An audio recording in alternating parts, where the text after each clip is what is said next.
Okay, good morning, everyone. I make it 11 o'clock, and therefore it is time for our next customer workshop. My name's Dan Hare. I'm the Chief Operating Officer at eShot, and I'm also a bit of an email geek. I've been doing email for a long, long time and have the benefit of a lot of experience both in doing email marketing for myself and indeed helping our customers with it. So today I hope to talk to you about data management, which well done. Thank you for coming, because of our various customer workshop topics, on face value, this was definitely the most boring looking one, but it is equally a very, very important subject matter. So I hope today that you'll take something useful from this session, where we're going to look at how to maintain a healthy email database.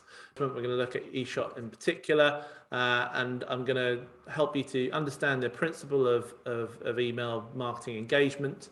We're going to look at data retention, both from a legal and practical perspective. We're then going to look at re-engagement strategies, and I'm going to talk to you also about how that relates to deliverability, how the engagement that you get from your email database can actually impact things like inbox placement, whether or not your emails go to the inbox, to the promotions tab, or even to junk. So we've got quite a lot to fit into quite a short session, and as I say, there'll be a mix of best practice and practical look at eShot as we go through things. Now, to begin with, I just want to explain what I mean by engagement, okay? And what we deem as engagement when we're talking about it from a technical perspective in eShot is, I mean, opens or clicks over time, okay? And within eShot, we divide engagement into three categories. Engaged contacts, those that have done something in the last 30 days. Slipping away contacts, those that haven't done anything in the last 30 days, but we have seen them do something in the last 6 months. And then disengaged is those who for over 6 months have shown no signs of activity. And as I say, what I mean by that activity is they've either opened or clicked on at least one email. And engagement is important over time. I'm sure you all check the open rates and indeed the click-through rates on your emails, you know, the standard kind of reporting metrics.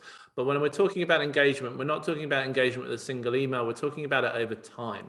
And what you would expect ordinarily is, if you're sending regularly to a database, that you would see engagement at some point certainly over the course of months. And therefore, if someone hasn't shown any signs of engaging with your emails for 6 months or more, we regard them as disengaged. Now, hopefully most of you are familiar with the eShot interface, but I just want to briefly explain where you can find this data in your own account. If you navigate to the CRM section and go to the CRM dashboard, you will get an overview in your account of those three different categories. You'll get a total count of contacts, and then we will tell you automatically how many people within your database are engaged, slipping away, and indeed disengaged.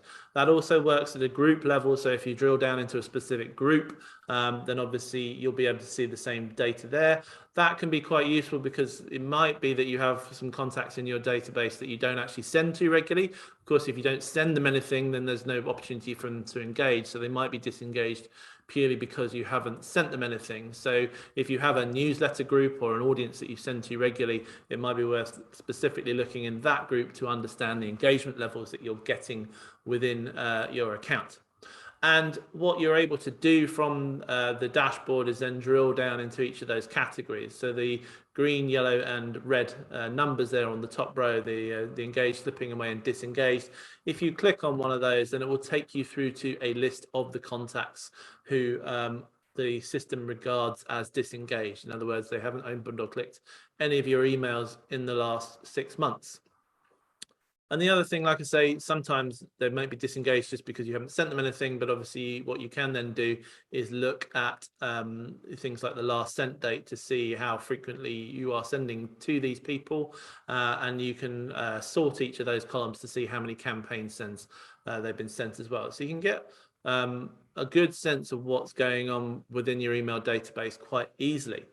And one of the things that surprises me when I help customers who are having deliverability issues or issues with their database is that they aren't looking at this sort of information very frequently.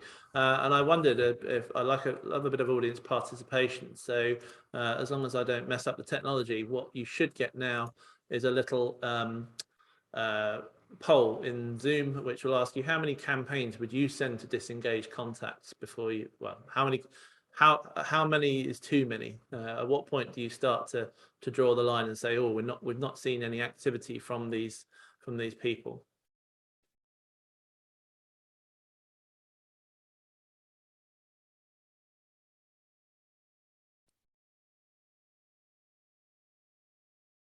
Great. Well, just give that a few more seconds. I can see there's quite a few people that haven't participated. Don't be shy. It's all anonymous and just for the purposes of the webinar today, just interesting to get a sense of what people think.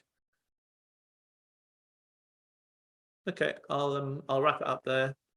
Please don't be shy. Well, we have got some in the higher categories, but the majority are going for the 11 to 20 mark, and yeah, that is around about the mark that we would normally regard as sensible.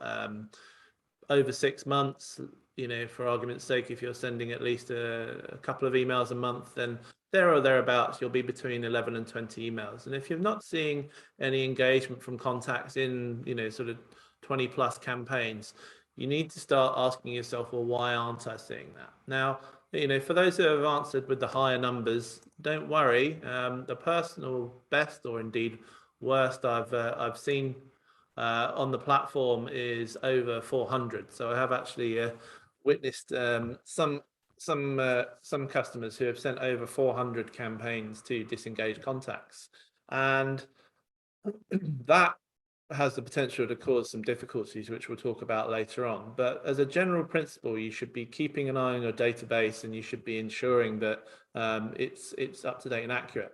If you were wondering, if you're looking at this the contacts view within your own account, and you're thinking, well, how do I see these columns? What you'll find in the top right hand corner is a little grid icon, which enables you to customize the grid views within eShot. So things like the last sent date, the email status, and the number of campaigns sent, they are all system default fields, which you can add to your views if you want to kind of get to that granular information.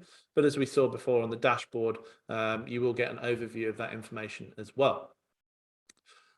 In the analytics section, if you go to analytics and then custom reports, you'll also find in there that there is a disengaged contacts that have been sent to in the last 30 days report. So if you do want to get a sense of, well, who have I been sending to recently who's not showing any signs of life, then there is actually an easy way to run a report from that. And indeed, the output from that report can either be added to a group so that you can then have a look at them in more detail in eShot, or indeed you can export it to do other things with that. But it is a good shout to have a look at that. And my sense is some of you may be surprised by just how many disengaged contacts you have in your database. Generally speaking, these sorts of maintenance, housekeeping tasks are the things that get dropped or forgotten about in an email marketing program. The last time everybody was really diligent with this sort of stuff was back in 2018 when the GDPR was introduced, and everybody kind of had a go at cleaning up their databases, and those that did that well put in place the systems and processes at that point to look at it going forward. But a lot of people have kind of forgotten about it, and that's kind of one of the things I wanted to highlight in today's session is, you know, it is important to look at the health of your database. If we look at the legal side of things, the Information Commissioner provides guidance on the storage limitation principle, one of the GDPR principles, and says you must not keep personal data for longer than you need it. So if you have been given someone's email address, and that is personal data for the most part, you know, how long do you need to keep it? If they have subscribed to your newsletter, then obviously it can be argued that you need to keep it to continue providing them with the newsletter.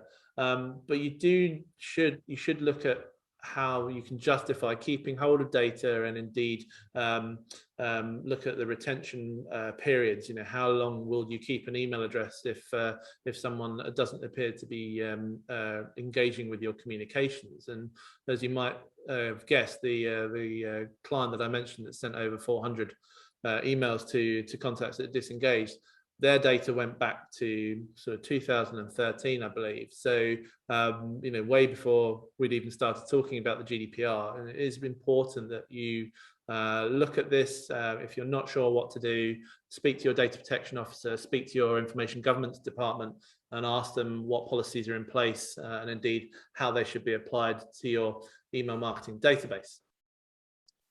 And that is something that you see hard baked into a lot of not just email programs, but digital programs in the more general sense now. So just because somebody signed up for something, just because they asked to receive your newsletter, just because they downloaded your app, just because they registered for your service some years ago, it doesn't mean that you have to, or indeed should, keep them ad infinitum. And what you'll find hard baked into a lot of systems now is those data retention policies, where automation is actually used to highlight to the individuals in question when they haven't used a service, when they haven't read a newsletter for some time, and give them fair warning that if they don't take action within the not too distant future, that you will deactivate their subscription, be that from your service, from your app, or indeed just from your newsletter. And that's because not everybody who is attracted to your newsletter or your service to begin with will stick it out in the long term. If we talk about the various phases that people go through: attraction, interest, engagement, commitment, it can be applied as much to a human relationship as it can to a relationship with a brand. And what you will find is good email marketing programs have automations for each of those stages. So that would tend to be things like sign-up forms, having things like a double opt-in, just to make sure you are attracting the right people in the first place. Once they're interested in you and your brand, you have things like a welcome series. And if you didn't get the chance to catch my workshop on that last week, there is a recording available now specifically for how to build welcome series. Then you move on to the engagement phase, which tends to either take two flavors of kind of regular newsletter subscriptions, or indeed, if it is an email program designed more to sell or indeed promote a particular product or service, then that tends to be where nurture campaigns come in. And then you get to the point where effectively people disengage. They're not interested anymore for a variety of reasons, and that will normally be more about them than it is about you. And that's where potentially we enter the breakup phase. So the data side of things would suggest that at the point where they are no longer engaged with you as a brand, you should suppress those contacts. You should either delete them or unsubscribe them or take them out of your regular programs. And for the most part, that is something which not many email marketers want to do, because effectively that means chopping your database, and no one likes to do that because you put a whole load of effort into building it in the first place. Don't worry, you don't have to immediately move to a suppression scenario when you have got people that are effectively not interested in you anymore.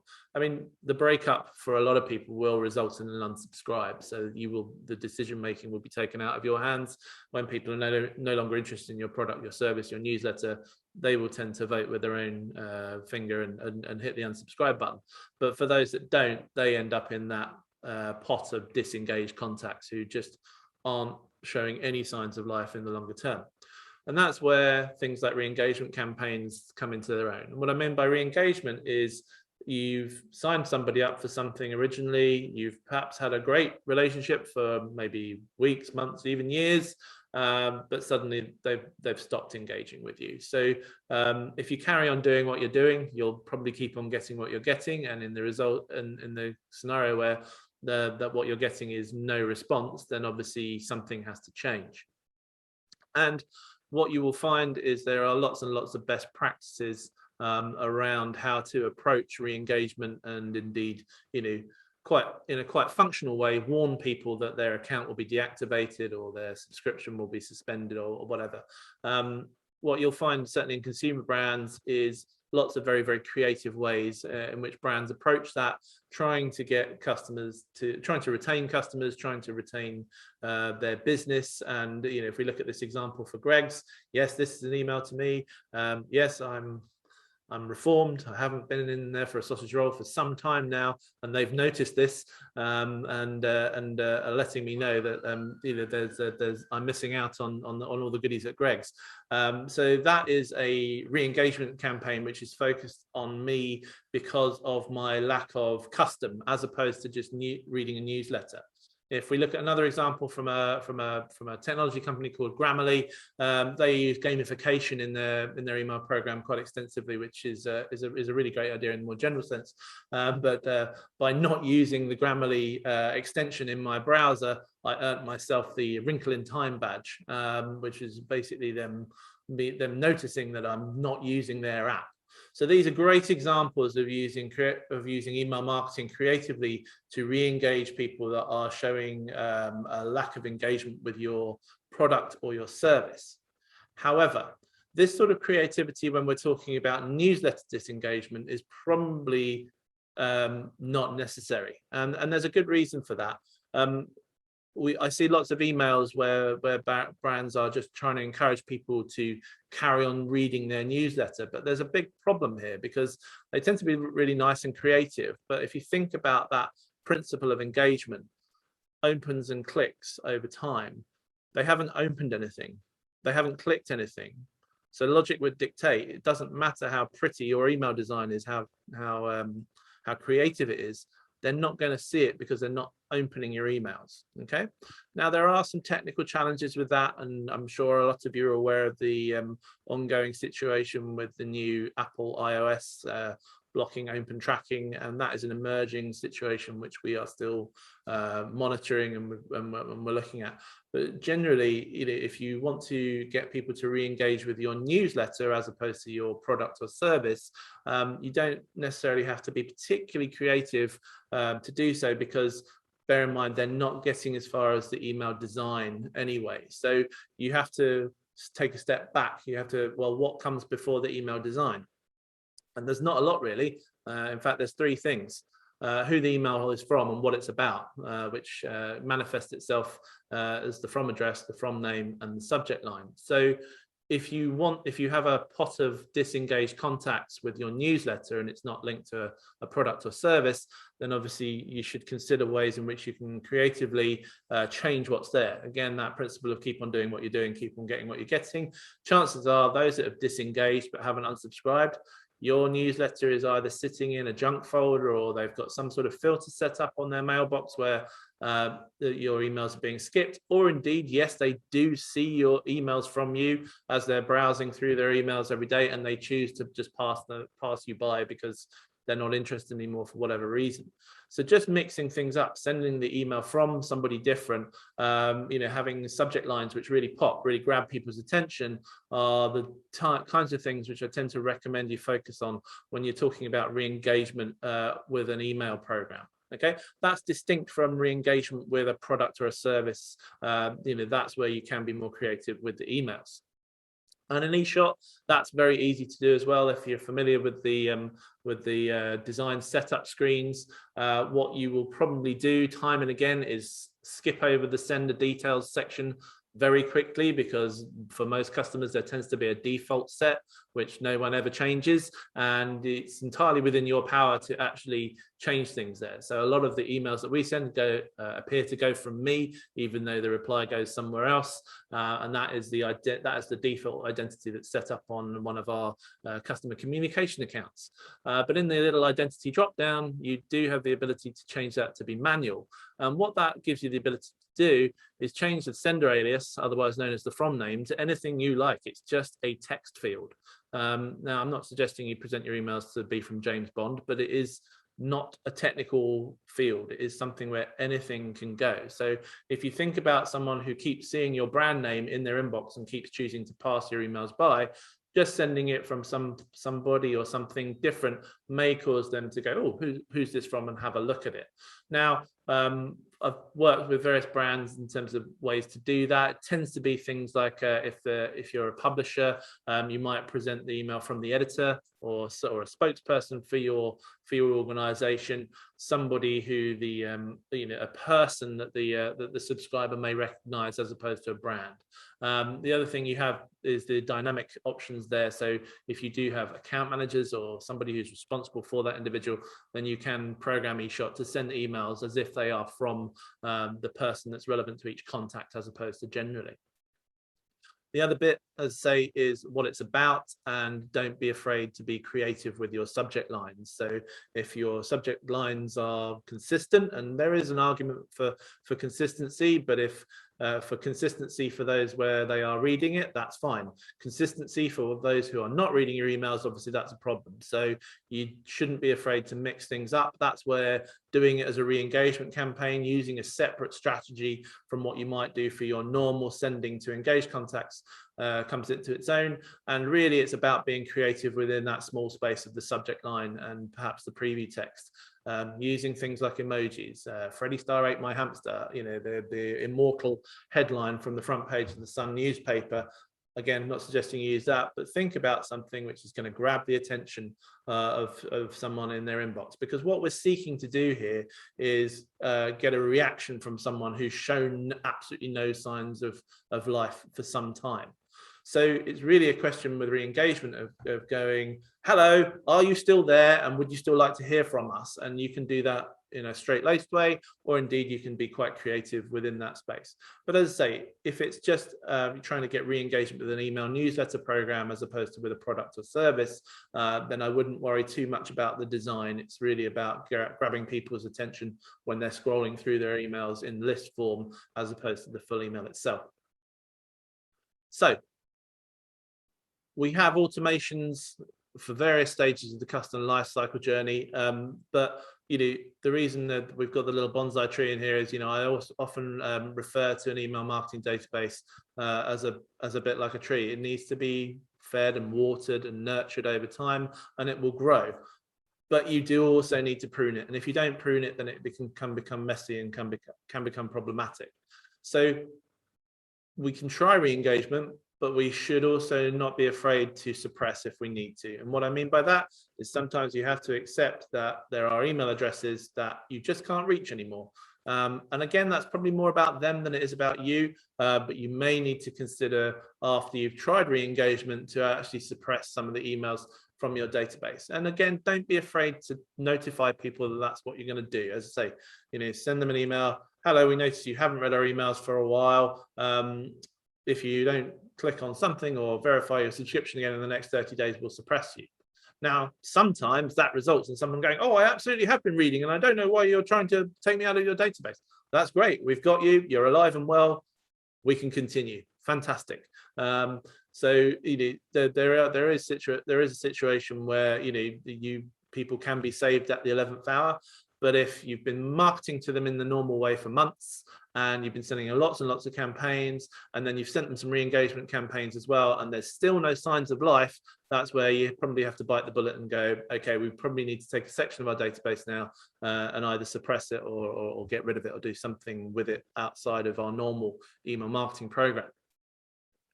And that is increasingly important because of deliverability, okay? And I wanted to explain the link between engagement and deliverability. And this has changed quite a lot over the last 2 or 3 years, because a long time ago, everybody had their own email services and they were quite unsophisticated and what have you. But nowadays, most people's email is managed by a cloud solution, the likes of Microsoft, the likes of Google, the likes of Yahoo. And they have sophisticated algorithms in place which are monitoring your reputation as an email sender. So what I mean by that is when you send emails to Google, Google knows who you are and it decides how good or bad you are as an email sender.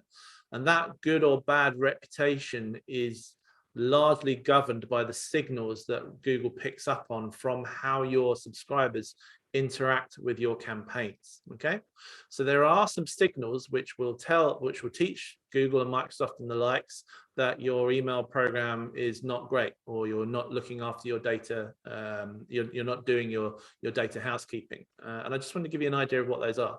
Firstly, they're certainly quite prevalent in business to business databases. If you're targeting a professional audience, there's a lot of churn in people sign up for things, and then 6 months later they've changed jobs. The email address is still sat there, but no one's home. So you will have disengaged contacts quite simply where there is nobody at home at the other end of that email address, or nobody at work.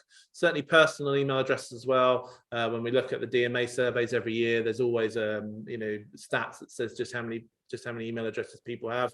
Most people have 2 to 3 personal email addresses, but there's a healthy contingent of people that run 5+. We have our burner addresses for the things, or for the petrol station Wi-Fi where we're desperate to get online, but we really don't want to divulge our full details. So there will be dead email addresses in your database where there's nobody home. And over time, if you send emails to dead email addresses in sufficient quantities, that can have a minor impact on deliverability. The other situation you have is if you just keep on emailing people and they're really not interested, and obviously they might unsubscribe, but they also might hit the spam and complaint button in their email client, and that comes back as a signal both to Google and Microsoft and to us. Normally, if the feedback loops are working correctly from the ISP, we will automatically pick that up and we will unsubscribe the contact for you automatically. But obviously, to some extent, by that point, the damage is already done.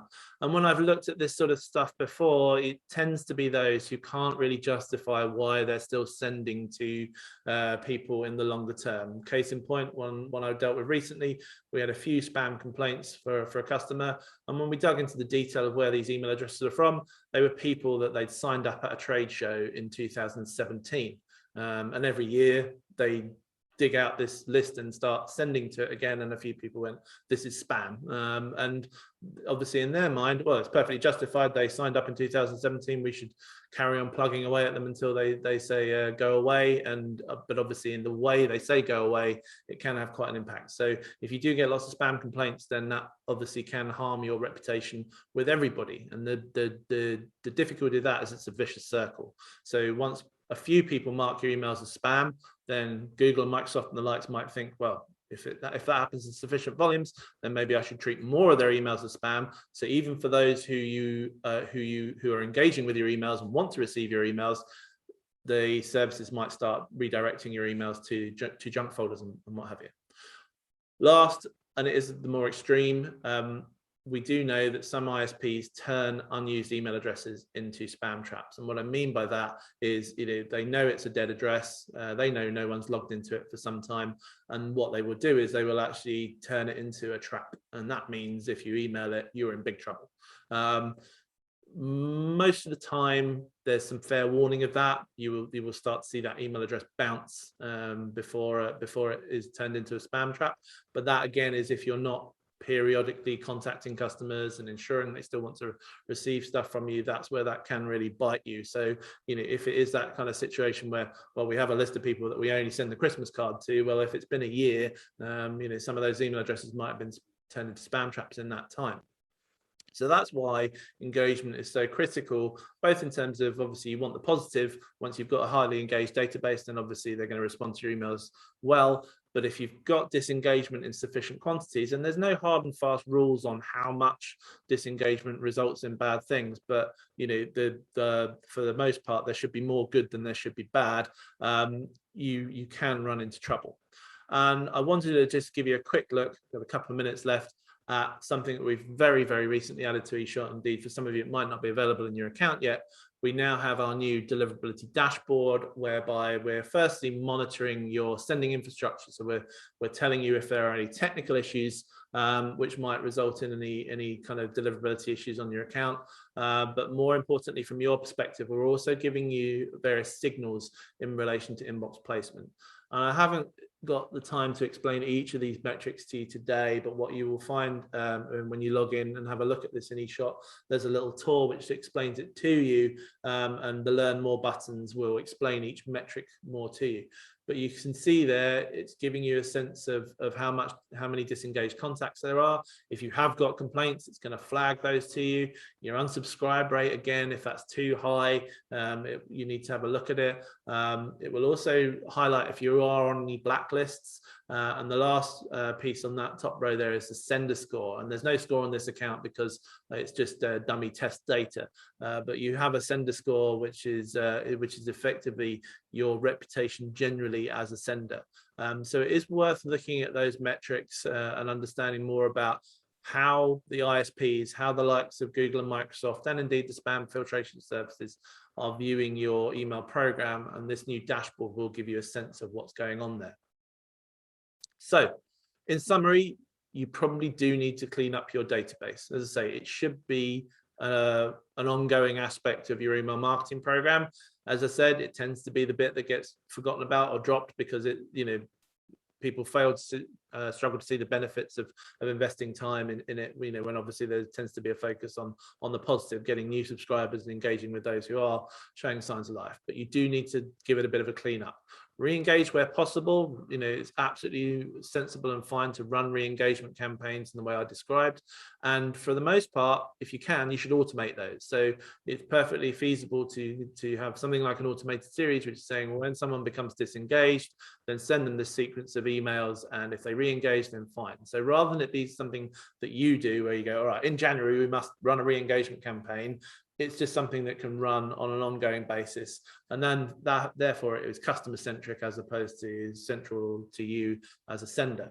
And last but not least, do check those deliverability measures regularly. A lot of that data the data in that dashboard was already available in eShop, but hidden away in kind of granular reports and what have you. So we've created that new dashboard to just give you that snapshot overview of how healthy or otherwise your email program is from a deliverability perspective. But I would ask you, do take database management seriously. Just because somebody signed up to your newsletter several years ago does not mean you can and should continue sending to them ad infinitum. Just because somebody signed up for your service or app, doesn't mean you can market to them forevermore. It's up to you guys to put in place the policies and procedures to decide how you're going to manage that, but it is something that should be managed. And I'm sorry, I've realized we've just gone a minute or so over. So at this point, I will take any questions, and indeed we can look at anything in eShop that anyone wants to understand in more detail. So if there are any questions, then you can have lists split by sales area. How do I exclude disengaged contacts? Is there a filter? Yes. So if you just bear with me a second, Samantha. So within the CRM section, there is a thing called saved filters. So you can actually set up a filter to there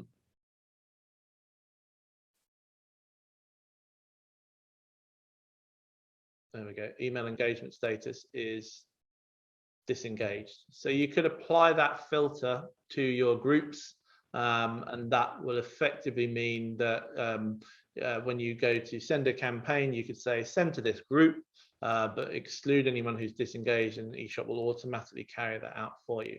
If it is just a question of you wanting to manually understand it, as say, if you go into the groups view in your account and then go into the group, you will get those metrics for the individual groups as well as your overall database. So I hope that was helpful, and thank you very much for asking the question as well. That's a great question. As far as automating suppression of disengaged contacts, you can use the save filters. In terms of manually having a look at it, then yeah, obviously dig into the CRM dashboard there. And I think that is it for the questions. So as I say, that's I'm really grateful you could join me today, and we'll send you some follow-up information, including the recording as well. If you do need a hand with anything more that I've covered today's session as well, please reach out to the team via the live chat facility when you're logged in, and they can help and guide you through. We do have more workshops as well coming up, so please take a look at the events page. There are some other more exciting things in data management. We're going to be talking about birthdays in a couple of weeks, please by all means consider some of our other workshops as well. And dare I say, I am planning on bringing back live events into next year. So one thing that would be helpful, because we really haven't known which way to go with this for a while. We deliberated whether to start doing live events again. But if you would be interested in doing, more in-depth workshops with us in person into the new year, then I'd be very keen to understand if you're up for venturing out again. I think it's high time we all got out a little bit more, and I look forward to hopefully seeing a few of you in person next year. So thank you very much for joining me, and I hope to see you again soon.